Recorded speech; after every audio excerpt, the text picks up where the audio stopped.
আসসালামু আলাইকুম। Welcome to compiler design course.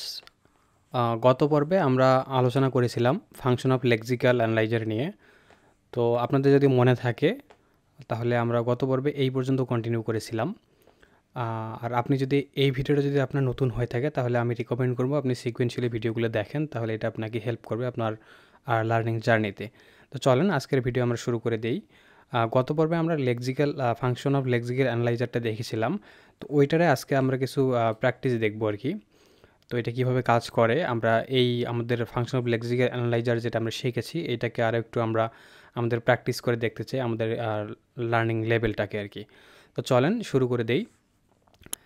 তো এখানে আমি একটা এক্সাম্পল রেখেছি। তো এখানে এক্সারসাইজ অফ লেক্সিক্যাল অ্যানালাইজারের ক্ষেত্রে আমরা প্রথমে একটু চেষ্টা করব আমরা কীভাবে লেক্সিক্যাল অ্যানালাইজারটা কাজ করে এটা একটু বোঝার।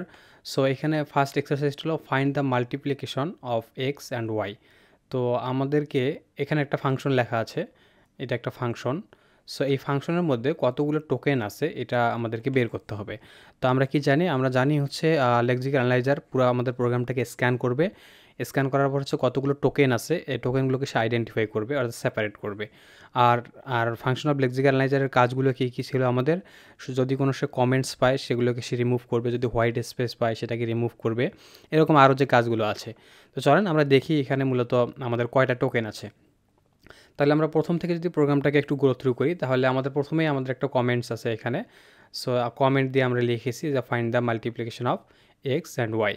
তাহলে কী করবে ফাংশনাল লেক্সিক্যাল অ্যানালাইজারটা কী করবে, যেহেতু এখানে কমেন্ট পেলে সে সেটাকে রিমুভ করবে বা ইগনোর করবে, তাহলে এই লাইনটাতে আমাদের কোনো কাজ নাই। এরপরে কি লেখা আছে, আমাদের ইন্টিজার আছে, তারপরে মাল বা মাল্টিপ্লিকেশন নামে একটা ফাংশন আমরা লিখেছি। এরপরে আমরা প্যারামিটার হিসেবে দিয়েছি কি এক্স এবং ওয়াই দিয়েছি। তারপরে হচ্ছে আমাদের একটা সেকেন্ড ব্র্যাকেট আছে, তারপরে রিটার্ন করবে কি এক্স ইন্টু ওয়াই, এটাকে রিটার্ন করে দিবে। তো চলেন দেখি এখানে কতগুলো টোকেন আছে। তো আমরা টোকেন কাউন্টের ক্ষেত্রে প্রথমে দেখব আমাদের কি আছে ইন্টিজার, তাহলে এখানে আমাদের একটা টোকেন, এই যে মাল্টিপ্লিকেশন এইটা একটা টোকেন এই ওয়ার্ডটা। দেন হচ্ছে আমাদের হচ্ছে এই ফার্স্ট ব্র্যাকেট একটা টোকেন আছে তাহলে হলো 3টা। দেন এক্স আছে একটা তাহলে হলো 4টা। তারপরে কমা আছে তাহলে হলো 5টা। দেন ওয়াই আছে, ওয়াই একটা আলাদা টোকেন তাহলে হলো আমাদের টোকেন সংখ্যা 6টা। দেন হচ্ছে আমাদের ফার্স্ট ব্র্যাকেট ক্লোজ আছে তাহলে আমাদের টোকেন সংখ্যা দাঁড়ালো 7টা। এরপরে কি আছে আমাদের এই যে কার্লি ব্রেসেস বা সেকেন্ড ব্র্যাকেট যেটাকে বলা হয় এইটা আছে আমাদের, তাহলে আমাদের টোকেন সংখ্যা পাইলো 8টা। এরপরে কি আছে রিটার্ন নামে একটি কিওয়ার্ড আছে, তাহলে রিটার্ন এটা একটা টোকেন ভ্যালিড টোকেন 9টা। দেন হচ্ছে কি আমাদের আমাদের স্পেস আছে, তাহলে আমরা জানি স্পেস পাইলে কিন্তু আমাদের লেক্সিক্যাল অ্যানালাইজার সেটাকে রিমুভ করবে। দেন আছে কি আমাদের এক্স, তাহলে আমাদের টোকেন সংখ্যা হলো 10টা। দেন একটা মাল্টিপ্লিকেশন চিহ্ন আছে একটা অপারেটর, তাহলে এটা হচ্ছে আমাদের টোকেন হিসেবে কাউন্ট হবে, এটা হলো 11টা। দেন অ্যাগেন ওয়াই আছে, ওয়াই হলো একটা 12টা। দেন আমাদের সেমিক্লোন আছে, তাহলে সেমিক্লোন একটা টোকেন, এটা হলো 13টা। দেন আমাদের সেকেন্ড ব্র্যাকেট ক্লোজ আছে তাহলে হলো 14টা। তাহলে আমরা এখানে টোকেন পাইলাম হলো টোটাল 14টা এই ফাংশনের মধ্যে। তো এই চার্টে এইটা একটু জাস্ট এক্সপ্লেন করা হয়েছে। আমরা প্রথমে কি করতেছি এখানে ফাংশন কল হচ্ছে the function multiplication is called with parameter x এবং ওয়াই দিয়ে আমরা ফাংশনটাকে কল করতেছি এখানে, এই ফাংশনটাকে কল করতেছি এখানে। দেন 2 নম্বর হচ্ছে কি প্যারামিটারটা রিসিভ হচ্ছে 2 নম্বর স্টেজে এসে the function receive the parameter x এবং ওয়াই রিসিভ করতেছে। এরপরে কি করতেছে এই লাইনে এসে আমাদের মাল্টিপ্লিকেশন অপারেশনটা হচ্ছে the function perform the multiplication of x এবং ওয়াই এর মাল্টিপ্লিকেশনটা এখানে করতেছে 3 নম্বর স্টেজে এসে। এবং 4 নম্বরে এসে কি করতেছে আমাদের রিটার্ন করতেছে, তাহলে আমাদের যে ভ্যালুটা ক্যালকুলেট করা হলো এটা আমাদেরকে এই ফাংশনে এসে রিটার্ন করে দিচ্ছে। তাহলে এইটা ছিল আমাদের একটা এক্সারসাইজ। আমরা আরেকটা এক্সারসাইজ দেখি তাহলে আমাদের আন্ডারস্ট্যান্ডিং লেভেলটা আর একটু বেটার হবে। তো এই এক্সারসাইজটা হলো কি আমাদেরকে ক্যালকুলেট করতে হবে find how many tokens R there. তাহলে এখানে একটা লাইন বা একটা স্টেটমেন্ট দেওয়া আছে যে প্রিন্ট এফ, দেন হচ্ছে ডাবল কোটেশনের মধ্যে আমাদের হচ্ছে এই multiplication equals to percent d format specifier, then একটা ব্যাকস্ল্যাশ এন আছে, দেন এই মাল্টিপ্লিকেশন কিওয়ার্ডটা আছে অ্যাগেন ভেরিয়েবলটা, দেন হচ্ছে আমাদের সেমিক্লোন আছে। তাহলে আমরা এখানে একটু দেখব কয়টা আমাদের টোকেন আছে। তাহলে প্রিন্ট এফ এইটার পুরোটা হচ্ছে একটা টোকেন, তাহলে টোকেন সংখ্যা পাইলাম আমরা একটা। দেন এই প্যারেন্থেসিস এইটা একটা টোকেন, তাহলে একটা কাউন্ট হলো। দেন এই মাল্টিপ্লিকেশন এইটা একটা টোকেন, দেন একটা কাউন্ট হলো। দেন ইকুয়াল আমাদের অপারেটর এটা একটা কাউন্ট হলো। তাহলে তারপর হচ্ছে %d, তাহলে এইটা একটা কাউন্ট হলো আমাদের টোকেন +1।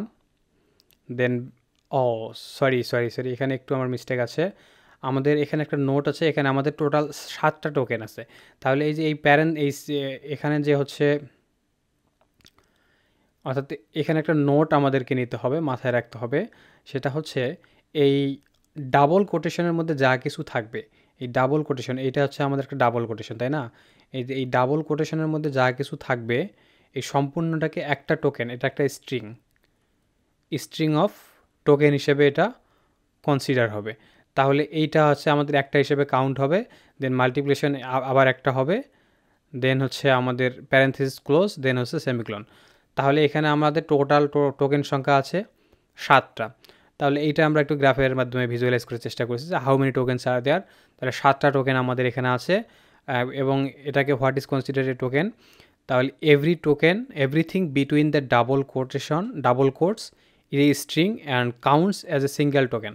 তো আমি একটু আগে যে কথাটা বললাম আর কি, অর্থাৎ আমাদের এই ডাবল কোটেশনের মধ্যে সম্পূর্ণটা মিলে একটা টোকেন হিসেবে কাউন্ট হবে। তাহলে এখানে হচ্ছে একটা, এখানে একটা, দুইটা, এইটা একটা, তিনটা, দেন হচ্ছে আমাদের এই ডাবল কোটেশন হচ্ছে একটা, চারটা, দেন মাল্টিপ্লিকেশন হচ্ছে আমাদের একটা 5টা, দেন প্যারেনথেসিস ক্লোজ হলো একটা 6টা, দেন সেমিক্লোন হলো একটা এই 7টা। তাহলে আমাদের এখানে টোটাল নাম্বার অফ টোকেন আছে 7টা। তো এই ভিডিওটা মূলত এতটুকুই ছিল। আমরা আমাদের গত পর্বে দেখেছিলাম ফাংশন অফ লেক্সিক্যাল অ্যানালাইজার, ওইটাকে একটু জাস্ট ডিপ ডাউন করার জন্য এই টিউটোরিয়ালটা ছিল। তো আশা করি আপনি উপকৃত হয়েছেন। দেখা হচ্ছে নতুন কোনো ভিডিওতে, সে পর্যন্ত ভালো থাকবেন। আসসালামু আলাইকুম।